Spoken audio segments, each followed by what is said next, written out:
ಎಲ್ಲರಿಗೂ ನಮಸ್ಕಾರ. ತ್ರಿಪುರಾಂತಕ ಶಿವಾಚಾರ್ಯರು, ತ್ರಿಪುರಾಂತಕ ಜಂಗಮ ಮಠ, ಗುರುಸ್ಥಳ ಧರ್ಮ ಶೂನ್ಯಪೀಠ, ಸನಾತನ ವೀರಶೈವ ಧರ್ಮದ ಸಂಶೋಧನಾ ಅಧ್ಯಯನ ಕೇಂದ್ರ ಮತ್ತು ಶಿವಗಣಗಳ ಸಂಸ್ಕೃತಿಯ ಜಂಗಮ ಸಂಸ್ಕೃತಿಯ ಪ್ರಸಾರ ಕೇಂದ್ರ ಈ ಒಂದು ಧರ್ಮಪೀಠದಿಂದ ಈ ದಿವಸದ ಪ್ರವಚನವನ್ನು,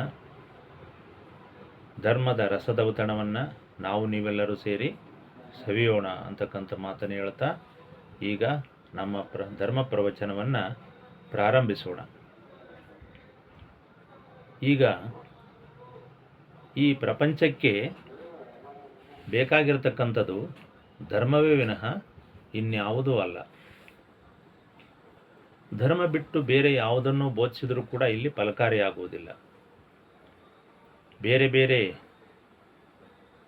ಮಾನವ ಜೀವನಕ್ಕೆ ಬೇಕಾದಂಥ ಎಲ್ಲ ರೀತಿಯ ಉದ್ಯೋಗಗಳು,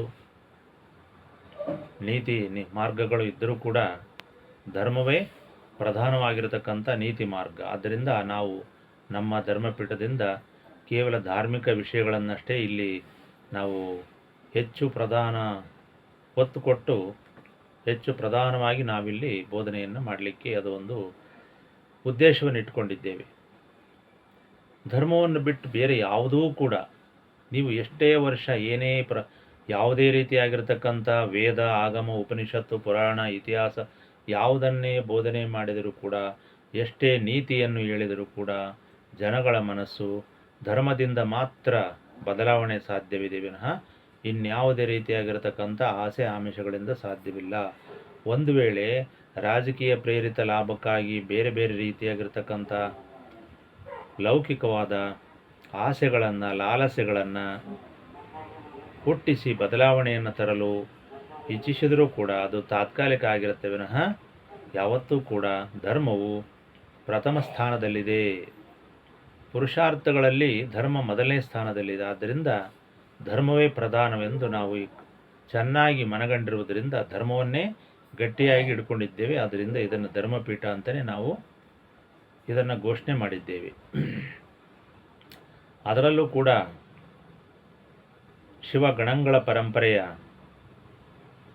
ಧರ್ಮಪೀಠ, ನಿರಂಜನ ಶೂನ್ಯಪೀಠ, ಸಾಕ್ಷಾತ್ ಶಿವನಿಂದಲೇ ಧರೆಗಿಳಿದು ಬಂದಿರತಕ್ಕಂಥ ಧರ್ಮಪೀಠ ಅಂತಕ್ಕಂಥ ಭಾವನೆಯಿಂದ ನಮ್ಮ ಧರ್ಮಪೀಠದಿಂದ ಇಂಥ ವಿಷಯಗಳನ್ನು ನಾವು ಧರ್ಮ ರಹಸ್ಯಗಳನ್ನು ಮಾತ್ರ ಹೇಳ್ತಾ ಇದ್ದೇವೆ.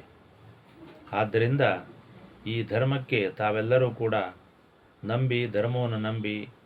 ಧರ್ಮವನ್ನು ಹಿಡಿಯಿರಿ, ಧರ್ಮದ ಜಾಡು ಹಿಡಿಯಿರಿ, ಧರ್ಮಕ್ಕೆ ಗೌರವ ತೋರಿಸಿ, ಧರ್ಮಕ್ಕೆ ಯಾವತ್ತು ಬೆನ್ನನ್ನು ತೋರಿಸಬೇಡಿ ಅಂತಕ್ಕಂಥ ಒಂದು ಸವಿನಯ ಪ್ರಾರ್ಥನೆ ಕೂಡ ನನ್ನದಾಗಿದೆ.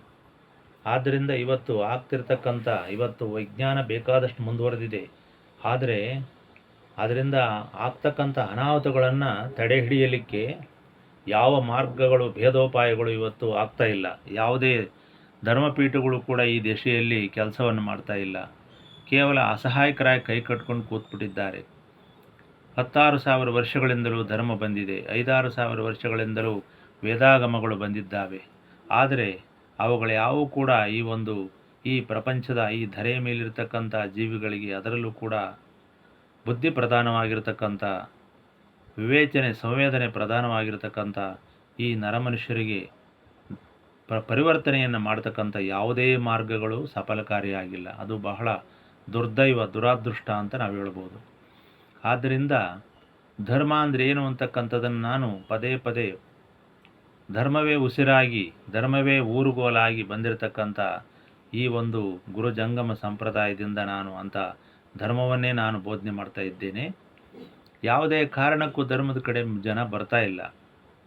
ಧರ್ಮ ಮಾಡುವುದರಿಂದ ಅವರಿಗೆ ಯಾವುದೇ ರೀತಿಯಾಗಿರ್ತಕ್ಕಂಥ ನಷ್ಟ ಇಲ್ಲ. ಆದರೂ ಕೂಡ ಅವ್ರು ಬರ್ತಾ ಇಲ್ಲ. ಕೇವಲ ಅವರು ಧರ್ಮವನ್ನು ಬಿಟ್ಟು ಬೇರೆ ದಾರಿಗೆ ಹಿಡಿತಾ ಇದ್ದಾರೆ. ಧರ್ಮಕ್ಕೆ ಕರೆದರೆ ಅವರು ಅದನ್ನು ಎಲ್ಲಿ ನಾವು ಹಾಳಾಗೋಗ್ಬಿಡ್ತೀವೋ, ಎಲ್ಲಿ ಮೂಢನಂಬಿಕೆಗೊಳಗಾಗ್ತೀವೋ ಅಂತಕ್ಕಂಥ ಒಂದು ದಡ್ಡತನದ ಭಾವನೆ ಅವರಲ್ಲಿ ಬಂದುಬಿಟ್ಟಿದೆ ಬಲವಾಗಿ.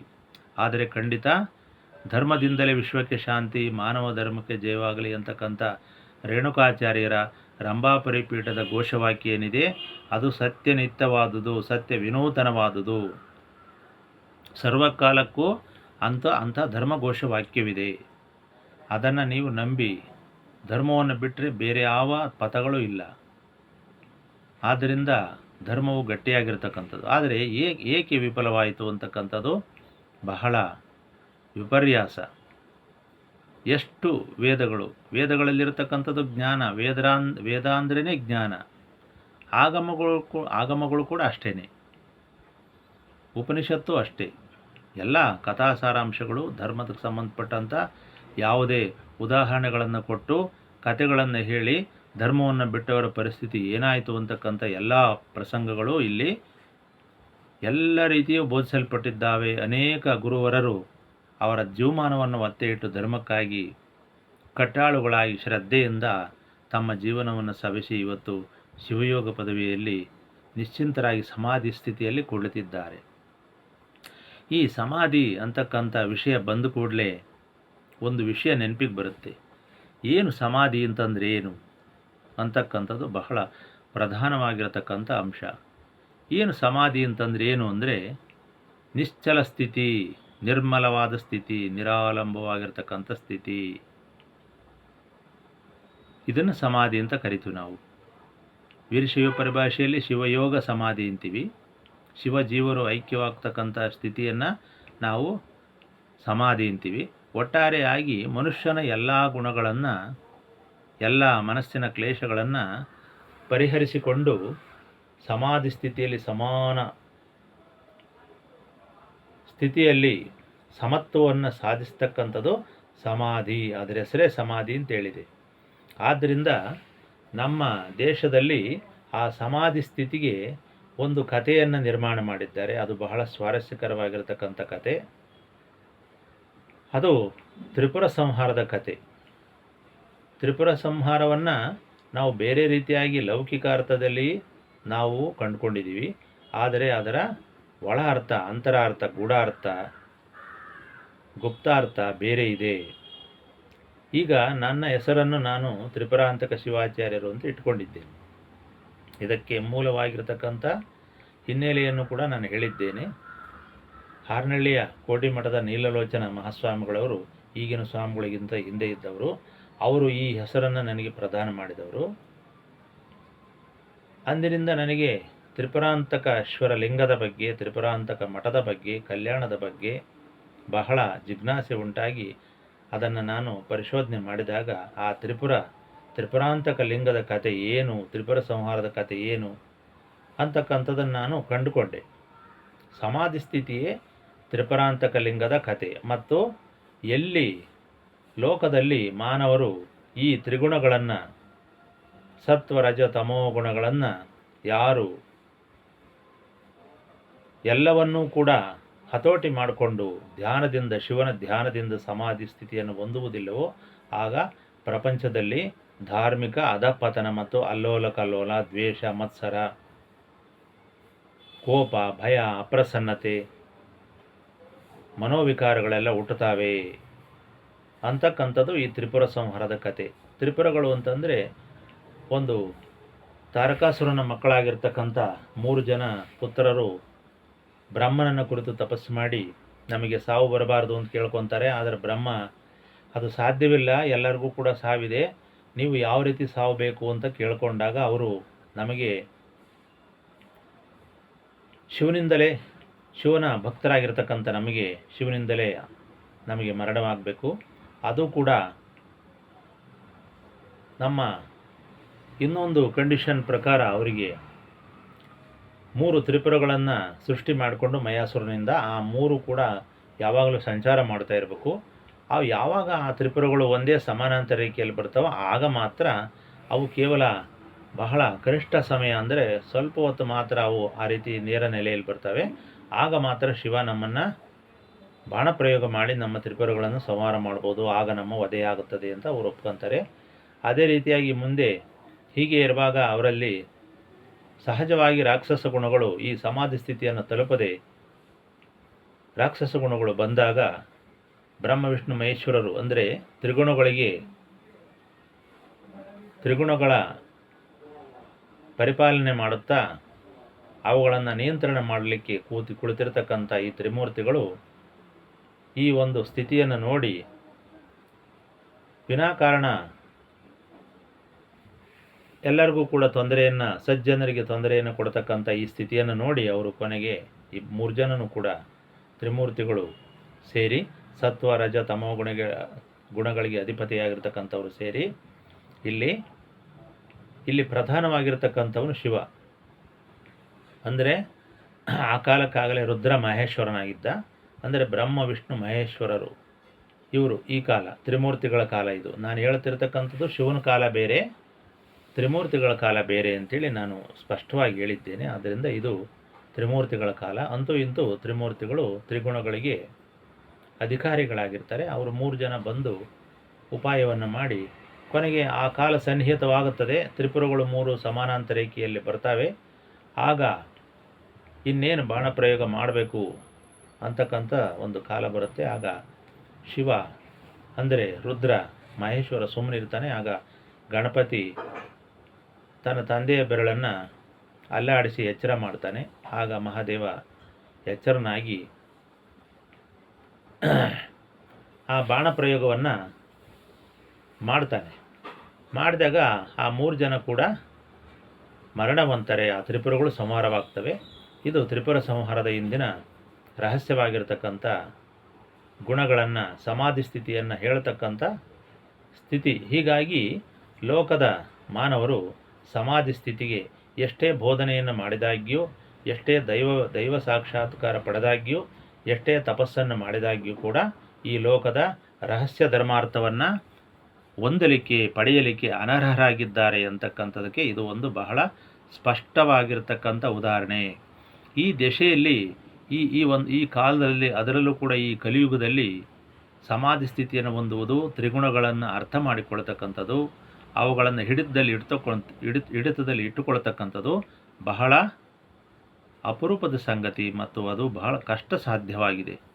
ಅದರ ಪರಿಚಯವೂ ಕೂಡ, ಆ ತ್ರಿಪುರಗಳ ಸಂಹಾರದ ಕಥೆಯ ಪರಿಚಯವೂ ಕೂಡ ಬಹಳ ಜನಗಳಿಗೆ ಗೊತ್ತಿಲ್ಲ. ಗುಣಗಳ ಬಗ್ಗೆ ಅವರಿಗೆ ಗೊತ್ತಿಲ್ಲ.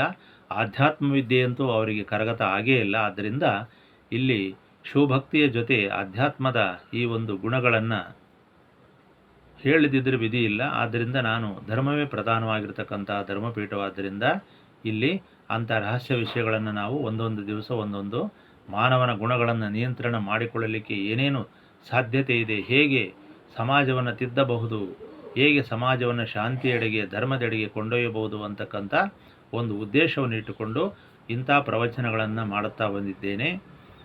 ತಾವುಗಳೆಲ್ಲರೂ ದಯವಿಟ್ಟು ಸಹಕಾರ ಮಾಡಿ. ಇದು ಮನುಕುಲದ ಉದ್ಧಾರಕ್ಕೆ ಬಿಟ್ಟರೆ ಮತ್ತಾವುದೇ ರೀತಿಯಾಗಿರ್ತಕ್ಕಂಥ ಸಂಪ್ರದಾಯ, ಗುರು ಸಂಪ್ರದಾಯ, ವಿರಕ್ತ ಸಂಪ್ರದಾಯ, ಶರಣ ಸಂಪ್ರದಾಯ, ಇತರ ಸಂಪ್ರದಾಯ, ಇಂಥ ದ್ವೇಷಗಳಿಗೆ ಇಲ್ಲಿ ಅವಕಾಶವಿಲ್ಲ. ದ್ವೇಷವನ್ನು, ಮನುಷ್ಯನ ರಾಕ್ಷಸ ಗುಣಗಳನ್ನು ಮಟ್ಟ ಹಾಕಿ ನಿರ್ಮೂಲ ಮಾಡಿ ಇಲ್ಲಿ ಶಾಂತಿಯನ್ನು ನೆಲೆಸಲಿಕ್ಕೆ ಏರ್ಪಾಡು ಮಾಡಿರ್ತಕ್ಕಂಥ ಒಂದು ಧರ್ಮಪೀಠವೇ ವಿನಃ ಇಲ್ಲಿ ಯಾವುದೇ ದುರುದ್ದೇಶಕ್ಕಾಗಿ ಈ ಪೀಠದ ಸ್ಥಾಪನೆ ಆಗಿಲ್ಲ ಅಂತಕ್ಕಂಥದ್ದು ಬಹಳ ಸ್ಪಷ್ಟವಾಗಿರ್ತಕ್ಕಂಥ, ಶಿವನಷ್ಟೇ ಸದೃಶವಾಗಿರ್ತಕ್ಕಂಥ ಸತ್ಯಾಂಶ ಅಂತ ನಾನು ಎಲ್ಲ ಸರ್ವಕಾಲದಲ್ಲೂ ತ್ರಿಕಾಲದಲ್ಲೂ ಘೋಷಣೆಯನ್ನು ಮಾಡ್ತಾ ಇದ್ದೇನೆ. ಆದ್ದರಿಂದ ನಾನು ತ್ರಿಕಾಲಗಳನ್ನು ಗುರಿಯಾಗಿ ಇಟ್ಕೊಂಡಿದ್ದರಿಂದಲೇ ನಾನು ತ್ರಿಗುಣಗಳು, ತ್ರಿಪುಟಿಗಳು, ತ್ರಿಮೂರ್ತಿಗಳು ಇಂಥ ಎಲ್ಲ ವಿಷಯಗಳನ್ನು ಇಟ್ಟುಕೊಂಡೇ ನಾನು ತ್ರಿಪುರಾಂತಕ ಶಿವಾಚಾರ್ಯರು ಅಂತ ನಾಮಾಂಕಿತವನ್ನು ಪಡೆದಿರುತ್ತೇನೆ. ಅದು ಕೂಡ ಒಬ್ಬ ಮಠಾಧಿಪತಿಗಳಿಂದ ಪಡೆದಿರುತ್ತೇನೆ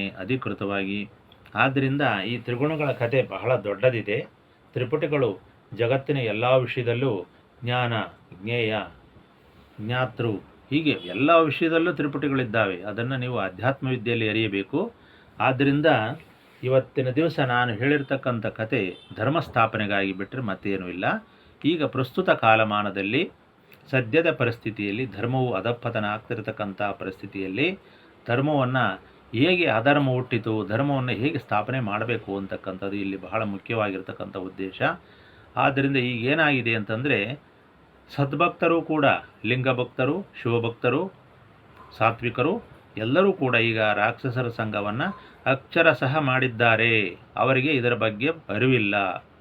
ತಾವೇನು ಮಾಡ್ತಿದ್ದೀವಿ ಅಂತಕ್ಕಂಥ ಅರಿವೇ ಇಲ್ಲ. ಇವತ್ತು ಶಿವಭಕ್ತರಾಗಿ ಲಿಂಗವನ್ನು ಕೊರಳಲ್ಲಿ ಕಟ್ಟಿಕೊಂಡು ಸಮಸ್ಥಿತಿಯನ್ನು ಪಡೆಯುವುದನ್ನು ಬಿಟ್ಟು, ಆ ಸಮಸ್ಥಿತಿಯನ್ನು, ಸಮಾಧಿ ಸ್ಥಿತಿಯನ್ನು, ಐಕ್ಯ ಸ್ಥಿತಿಯನ್ನು ಪಡೆಯುವುದನ್ನು ಬಿಟ್ಟು ತಾವು ಭಕ್ತ ಮಹೇಶ ಪ್ರಸಾದಿ ಪ್ರಾಣಲಿಂಗಿ ಶರಣ ಐಕ್ಯ ಅಂತಕ್ಕಂಥ ಎಲ್ಲ ಧರ್ಮ ಬೋಧನೆಗಳನ್ನು ಮಾಡಿದ್ದರೂ ಕೂಡ ಅದರ ರಹಸ್ಯಾರ್ಥಗಳನ್ನು ಸಾಕಷ್ಟು ಜನ ಮಠಾಧಿಪತಿಗಳು ಮಾಡಿದ್ದರೂ ಕೂಡ ತಿಳಿದಂಥ ಅಜ್ಞ ಜನರು ಎಲ್ಲರೂ ಕೂಡ ಅದನ್ನು ಬೋಧನೆ ಮಾಡಿದರೂ ಕೂಡ ಅವರು ಇದನ್ನು ಅರ್ಥ ಮಾಡಿಕೊಳ್ಳುವಲ್ಲಿ ಶುದ್ಧ ವಿಫಲರಾಗಿ, ಶುದ್ಧ ವಿಕಲಾಂಗರಾಗಿ ಈ ದಿವಸ ಏನು ಮಾಡ್ತಿದ್ದಾರೆ ಅಂದರೆ ತದ್ರೂಪು ಇವೆಲ್ಲವನ್ನು ತಿರಸ್ಕರಿಸಿ ರಾಕ್ಷಸರ ಸಂಘವನ್ನು ಅಕ್ಷರಶಃ ಮಾಡಿ ಮತ್ತೊಮ್ಮೆ ಭೂಮಿಯನ್ನು ರಾಕ್ಷಸರ ಪಾಳೆಯವನ್ನಾಗಿ, ರಾಕ್ಷಸರ ಕೊಂಪೆಯನ್ನಾಗಿ ಮಾಡಿ ಈ ತ್ರಿಪುರ ಸಂಹಾರಕ್ಕೆ ದಾರಿಯನ್ನು ಮಾಡಿಕೊಳ್ಳುವಲ್ಲಿ ಮುನ್ನುಡಿಯನ್ನು ಬರೆಯುತ್ತಿದ್ದಾರೆ ಅಂತಕ್ಕಂಥದ್ದು ಇಲ್ಲಿ ಬಹಳ ಪ್ರಧಾನವಾಗಿರತಕ್ಕಂಥ ಅಂಶ.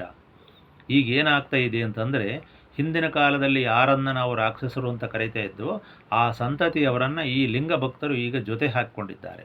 ಇವರ ಉದ್ದೇಶಗಳು ಬಹಳ ತೀರಾ ನಿಕೃಷ್ಟವಾಗಿದ್ದಾವೆ. ತ್ರಿಪುರ ಸಂಹಾರದ ಕತೆ ಹೀಗಾಗಿದೆ. ರಾಕ್ಷಸರು ಅಂತಂದರೆ ಬೇರೆ ಏನೂ ಅಲ್ಲ, ಗುಣಗಳು ಯಾರು ಜ್ಞಾನದ ಕಡೆಗೆ ಬರುವುದಿಲ್ಲವೋ, ಯಾರು ಸಂಪ್ರದಾಯದ ಕಡೆಗೆ ಬರುವುದಿಲ್ಲವೋ, ಯಾರು ಧರ್ಮದ ಕಡೆಗೆ ಮುಖ ಮಾಡುವುದಿಲ್ಲವೋ, ಯಾರು ಶಿವನನ್ನು ನೋಡುವುದಿಲ್ಲವೋ, ಇದು ರಾಕ್ಷಸರು. ಇನ್ನುಳಿದವರು ದೈವದ ಕಡೆ, ಸಂಪ್ರದಾಯದ ಕಡೆ, ಧರ್ಮದ ಕಡೆ ಮುಖ ಮಾಡತಕ್ಕಂಥವರು, ಸತ್ವಗುಣದ ಕಡೆ ಬರತಕ್ಕಂಥವರೆಲ್ಲರೂ ಕೂಡ ಮಾನವರು, ದಾನವರು, ಏನು ಬೇಕಾದ್ರೂ ಕರಿಬೋದು. ಒಳ್ಳೆಯವರು ಕೆಟ್ಟವರು ಅಂತ ಎರಡಿದ್ದರೆ ಸಾಕು. ಇಲ್ಲಿ ತ್ರಿಗುಣಗಳಿದ್ದರೂ ಕೂಡ ಒಳ್ಳೆಯವರು ಕೆಟ್ಟವರು ಅಷ್ಟಾದರೂ ಸಾಕು. ಮೂರನೇ ಗುಣವನ್ನು ನಾವು ಆರೋಪಣೆ ಮಾಡುವುದು ಬೇಡ, ಅದನ್ನು ಕಲ್ಪನೆ ಮಾಡೋದು ಕೂಡ ಬೇಡ ಇವತ್ತಿನ ಕಲಿಯುಗದಲ್ಲಿ.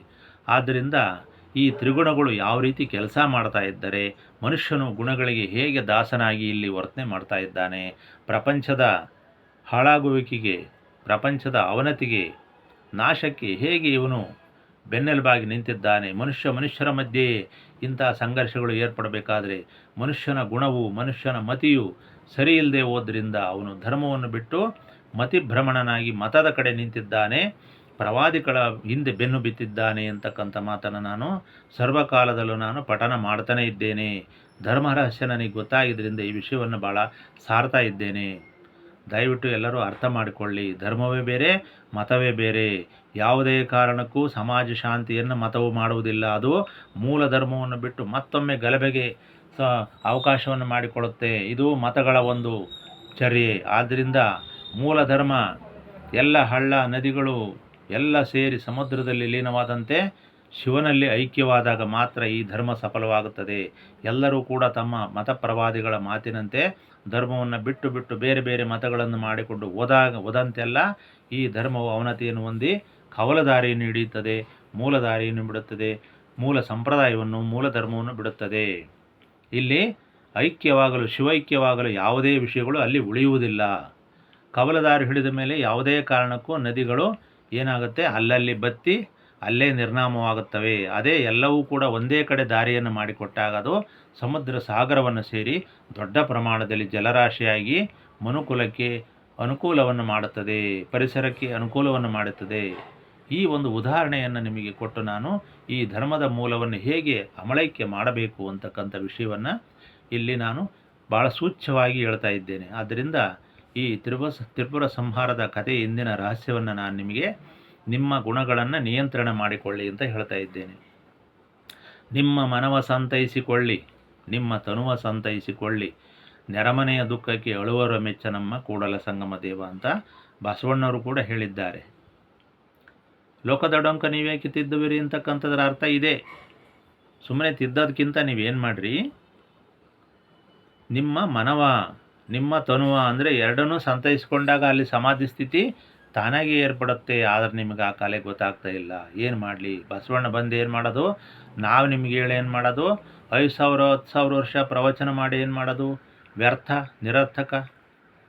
ಮನೆಯನ್ನು ಉದ್ಧಾರ ಮಾಡ್ತಕ್ಕಂಥ ಮಕ್ಕಳು ತಂದೆಯ ಮಾತಿಲ್ಲದಿದ್ದರೂ ಕೂಡ ಸ್ವಬುದ್ಧಿಯಿಂದ ಮನೆತನವನ್ನು ಅಚ್ಚುಕಟ್ಟಾಗಿ ಆತ್ಮಸಾಕ್ಷಿಯಿಂದ ನಡೆಸಿಕೊಂಡು ಹೋದರೆ ಅದು ಹಿರಿಯರು ಮಾಡಿರ್ತಕ್ಕಂಥ ಎಲ್ಲ ಪ್ರಯತ್ನಗಳಿಗೂ ಕೂಡ ಅದು ಬಹಳ ಸಾರ್ಥಕವಾಗಿರ್ತಕ್ಕಂಥ ವಿಷಯ.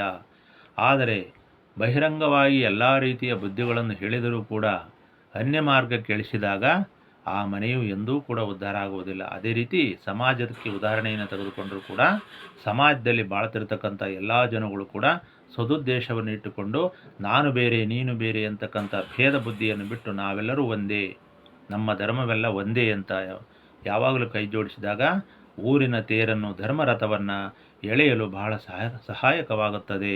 ಇದರಿಂದ ಕಲ್ಯಾಣವಾಗುತ್ತದೆ. ಇದು ನಿಜವಾದ ಕಲ್ಯಾಣ. ನೀವು ಅಂದ್ಕೊಂಡಂಥ ಕಲ್ಯಾಣ ಅದು ಒಳ್ಳೆಯದಲ್ಲ. ನಿಮ್ಮ ಕಲ್ಯಾಣ ಖಂಡಿತವಾಗಿಯೂ ಅನ್ಯ ಮಾರ್ಗವನ್ನು ಕವಲದಾರಿ ನಡೆಸ್ತಾ ಇದೆ. ನಿಮ್ಮ ನಿಜವಾದ ಕಲ್ಯಾಣ ಕೈಲಾಸದ ಆದರ್ಶವನ್ನು ಇಟ್ಟುಕೊಂಡಿಲ್ಲ. ನೀವು ಯಾವಾಗ ಮೂಲ ಧರ್ಮವನ್ನು ನೀವು ಆದರ್ಶವಾಗಿ ಇಟ್ಕೊತೀವೋ ಆಗ ನಿಮ್ಮ ಕಲ್ಯಾಣ ಸಫಲವಾಗುತ್ತದೆ. ಅದಕ್ಕೆ ಅರ್ಥ ಬರ್ತದೆ.